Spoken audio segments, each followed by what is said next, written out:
আপনি ইসরায়েলের বিরুদ্ধে লাফাচ্ছেন, বিষয়টা হাস্যকর।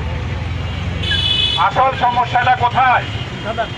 আসল সমস্যা হচ্ছে আমাদের বিশ্বাস দুর্বল হয়ে গেছে। আমরা পুরাপুরি বিশ্বাস করছি না, আমাদেরকে চলে যেতে হবে এবং আমাদেরকে বিচারের মুখোমুখি হতে হবে।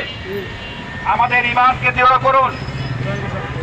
অবশ্যই আপনি আপনাকে উঠানো হবে কবর থেকে এবং আপনার সকল অপকর্মের দায় আপনাকে নিতে হবে।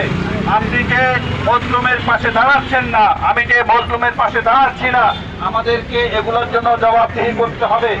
আমরা জন্মলগ্ন থেকে দেখছি ফিলিস্তিনিরা মার খাচ্ছে, আমরা জন্মলগ্ন থেকে দেখছি। কখনো কখনো সেই মার খাওয়াটা বেড়ে যায়, আমরা মানববন্ধন করি, আমরা 2 দিনের জন্য কোক খাওয়া বন্ধ করে দেই। এরপরে যেদিন বাপের ডিনার হয় সেদিন কিন্তু আমরা আবার কোক খাই।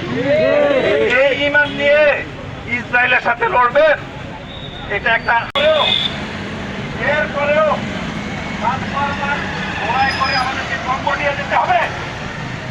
আমরা আসলে কি তামাশা, এই তামাশা থেকে বেরোয় আসতে হবে। নিজের ঈমান ঠিক করতে হবে, জুলুমের বিরুদ্ধে দাঁড়াতে হবে, হারামের বিরুদ্ধে দাঁড়াতে হবে। হারাম খান কেন খান? পোলাও খেয়ে যেমন ওটা নিতে মাংস খেয়েও আমাদের কেন খেতে হয়?